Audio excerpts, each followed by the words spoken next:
Estimados amigos, nuevamente un saludo cordial para todos y cada uno de ustedes que gentilmente se toman un tiempito para escuchar a su servidor Mario Alberto Chase Sanguinetti desde Lima, Perú.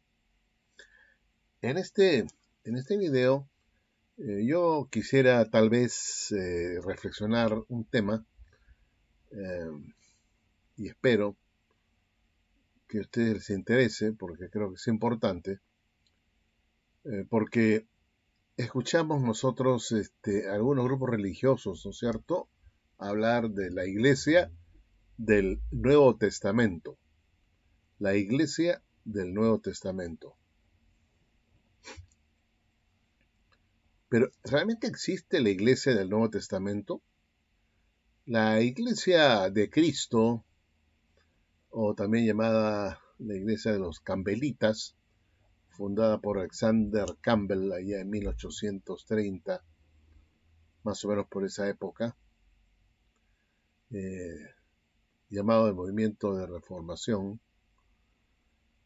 de restauración en todo caso, de la restauración de la iglesia verdadera, sostiene que la iglesia es eminentemente una iglesia del Nuevo Testamento. Y lo curioso del caso es que esta denominación no es muy inclinada a utilizar o citar el llamado Antiguo Testamento, porque para ellos el nuevo pacto y todo lo que tiene que ver con la edificación de la iglesia empieza en el siglo I, en la época de Cristo, y no antes. Para ellos, la iglesia que Jesús vino a edificar es en esencia el reino de Dios. Ellos la llaman pues la iglesia del Nuevo Testamento, como que no hubiese existido nunca antes la iglesia, sino que ésta viene a iniciarse o a fundarse, o para ser más exacto, ¿no?, edificarse en el siglo I. Pero la iglesia en realidad no fue fundada en el siglo I. Es cierto que Jesús habló de edificar o construir su iglesia, ¿no? Edificaré mi iglesia, dijo él. Mateo 16, 18. Él iba a edificar su iglesia. O sea, hacer el edificio, edificar, edificio. Pero como todo edificio o toda casa, primero hay que tener el terreno. Hay que tener el área donde uno va a construir. Debe ser un área debe haber un fundamento sólido para que se sostenga bien esta casa o edificio. Tiene que haber un fundamento sólido. Jesús dijo que iba a levantar o edificar o hacer el edificio. Pero eso no significa, cuando Jesús dijo eso, no existió, o no existía, mejor dicho, las bases para ese edificio. El fundamento ya existía. El fundamento lo vemos nosotros muy claramente, estimados amigos, y nos atenemos a lo que dicen las Escrituras. El apóstol Pablo, en Efesios capítulo 2, versículos 20 al 22, dice, edificados sobre el fundamento, o sea, hay un fundamento, ¿no es cierto? Ese fundamento no empieza en el siglo I. El fundamento de los apóstoles y profetas, siendo la piedra principal del ángulo, Jesucristo mismo. Repito, edificado sobre el fundamento de los apóstoles y profetas, siendo la principal piedra del ángulo Jesucristo mismo. Uno podría pensar, pues, que el fundamento son los apóstoles, que a su vez eran profetas. Es cierto, eran profetas. Pero Podemos incluir ahí también a los profetas del Antiguo Testamento. Podemos incluir a ellos como parte de ese fundamento. Pues nosotros tenemos en Hechos capítulo 2, versículos 29 en adelante, dice: varones hermanos, se os puede decir libremente del patriarca David, que murió y fue sepultado, y su sepulcro está con nosotros hasta el día de hoy, pero siendo profeta, y sabiendo que con juramento Dios le había jurado que de su descendencia en cuanto a la carne levantaría al Cristo para que sentase en su trono, viéndolo antes, habló de la resurrección de Cristo. Ahí vemos nosotros al mismo rey David que se convierte en profeta, que habla de la resurrección de Cristo y que su alma no fue dejada en el Hades ni su carne vio corrupción. Lo importante del caso de acá es que hubo profetas en el Antiguo Testamento. Tenemos a Moisés mismo, donde se nos dice que nunca más se levantó profeta en Israel como Moisés, a quien haya conocido Jehová cara a cara.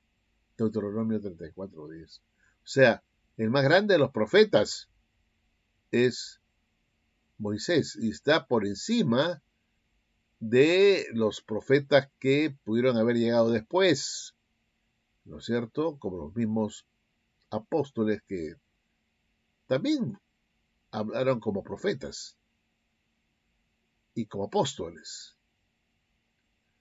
Y estos, pues, no se compararon a Moisés como el más grande profeta que hubo en Israel y que conoció a Jehová cara a cara. Dicho esto, estimados amigos, tenemos que el mismo rey David, pues, era un profeta. Y muchos conocen al rey David como el rey David, pero vemos nosotros que él era un profeta. Y lo dice muy claramente en Hechos 2:29, varones hermanos, se puede decir libremente del patriarca David, que murió y fue sepultado y su sepulcro está con nosotros hasta el día de hoy.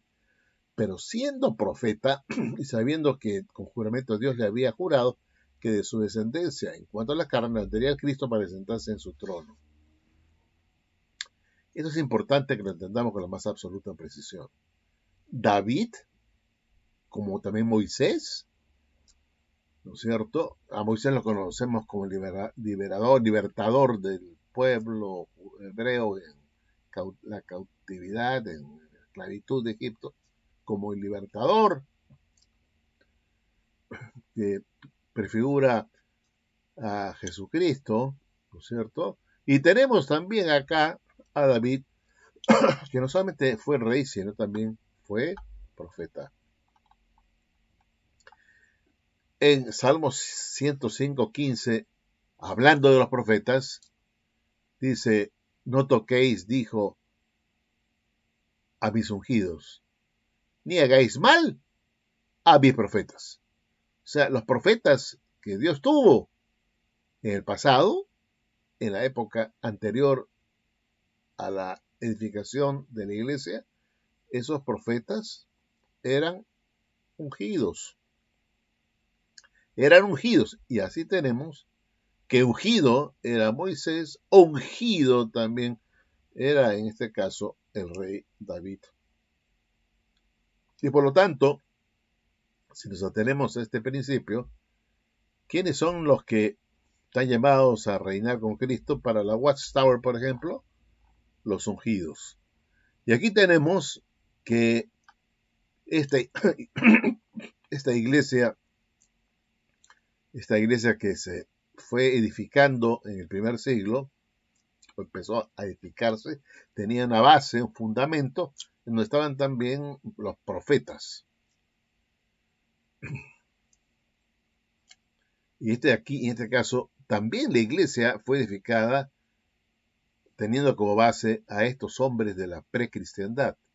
Sus enseñanzas, las promesas que Dios hizo a este pueblo, a estos hombres, continúan y siguen siendo el fundamento para la edificación de la iglesia.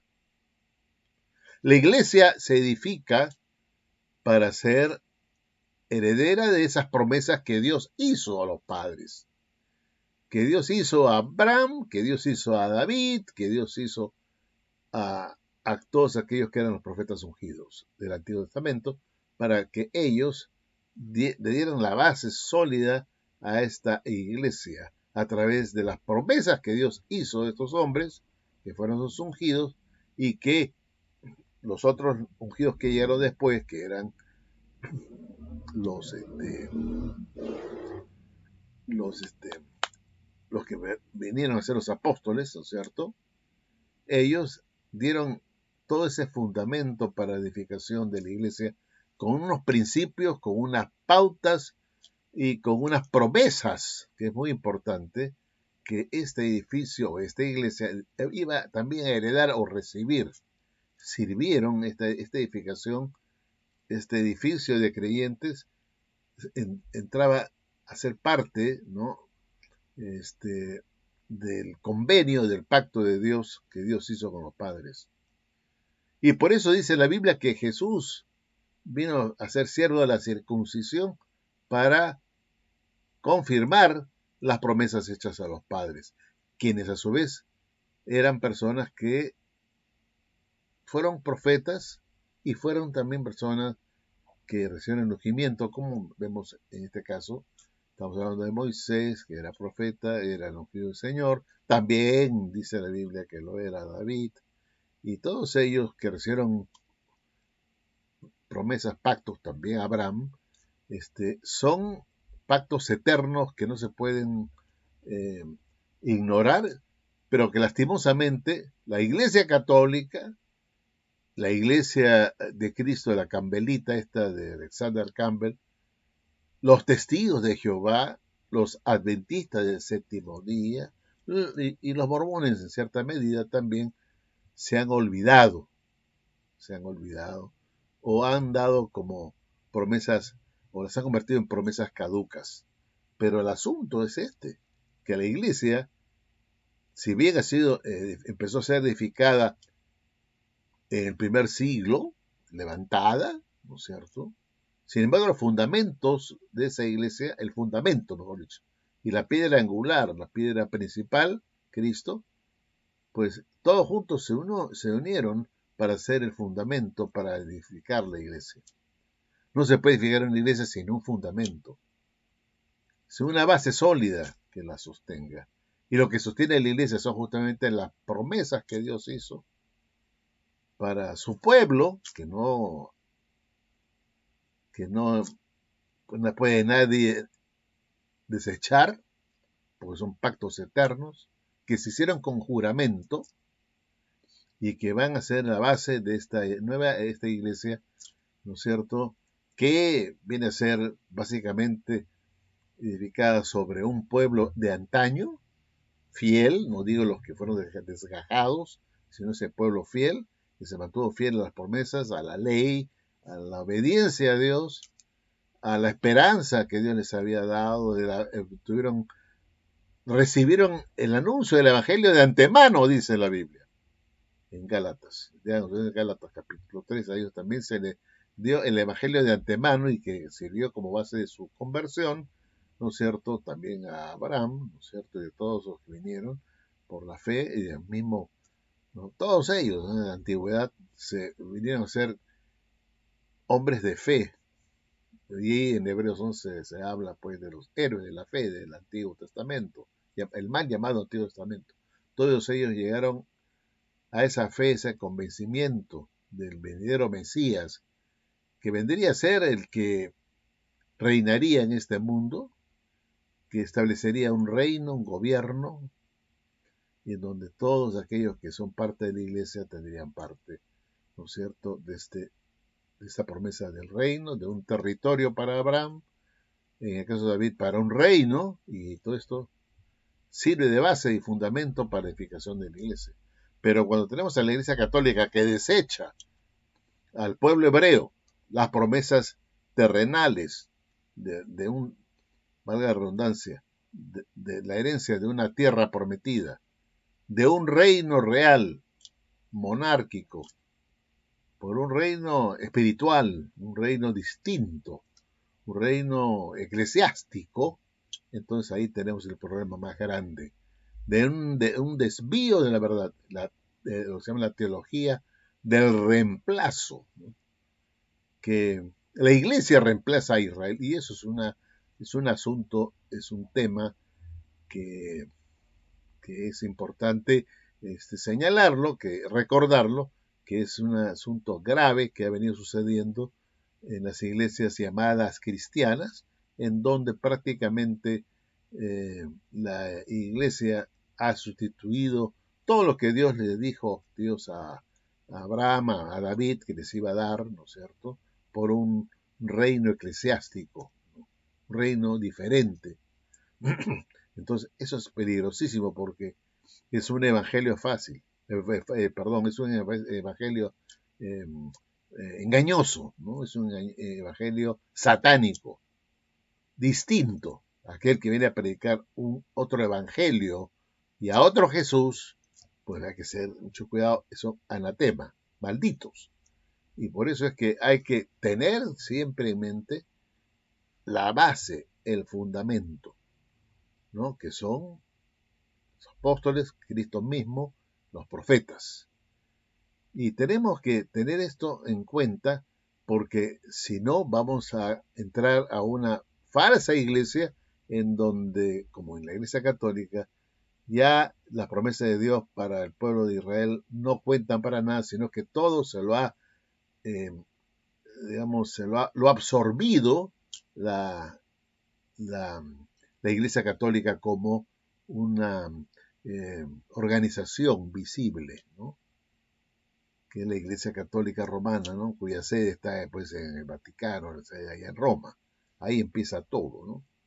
Ahí está, ahí el reino de Dios, el dominio de la Iglesia Católica para el mundo entero, a través de su propio evangelio, su evangelio social, no sé, y que, bueno, tratan de restaurar un reino de la Iglesia en el mundo, como si la Iglesia está llamada a formar o a edificar el reino, cuando en realidad Jesús dijo que a la iglesia se le iba a dar un reino, no que la iglesia iba a hacer un reino, sino a ellos iban realmente a recibir un reino, no que ellos iban a edificar un reino para ellos, ¿no? La iglesia católica, un reino de curas, de eclesiásticos, un reino de la jerarquía católica, los curas, los arzobispos, los cardenales, ¿no? El cuerpo cardenalicio, el papa, ¿no? Ellos son la iglesia y que lo demás también los feligreses que componen esa iglesia muy particular, ¿no? Que están llamados a traer la justicia social en el mundo, traer la paz en el mundo. Ellos tienen que hacer todos los esfuerzos posibles para traer un paraíso en la tierra, un mundo nuevo en la tierra. Cuando todo eso lo va a hacer Jesucristo, no ellos a través de la Iglesia Católica, no ellos como personas humanas, sino eso viene de Cristo y se va a establecer cuando Él venga en persona a reinar entre los hombres. Él va a hacer posible ese reino, no el hombre mismo, no curas o sacerdotes o clérigos, sino Jesucristo cuando reine aquí en la tierra y va a ser, por supuesto, ayudado, ¿no? Apoyado por sus seguidores, que es algo muy, pero muy distinto. Por eso cuando se habla de iglesia del Nuevo Testamento hay que tener mucho cuidado, porque eso implica de que o hay una iglesia del Antiguo Testamento que ya no está en vigor, lo cual pues me parece que eso es falso, o se piensa simplemente que la iglesia se inicia con la venida de Cristo y sus apóstoles, y que antes no había nada. Había una suerte de congregación, un pueblo de Dios que fue desechado. Dicen, fue desechado por su impiedad, por su negativa a recibir a Cristo.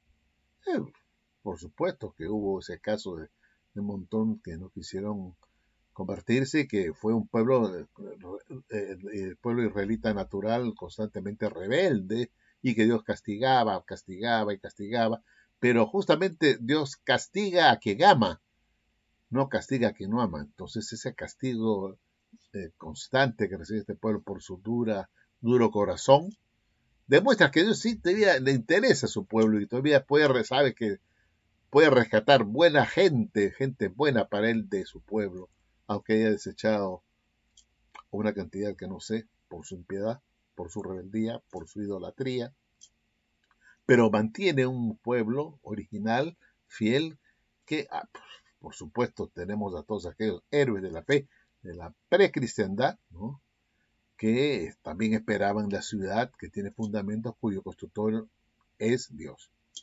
Entonces, todos ellos fueron fieles hebreos que van a ser justamente los que, o son los que han dado cada uno de ellos como profetas el sostenimiento o la base de esta edificación, que es la iglesia cristiana, ¿no?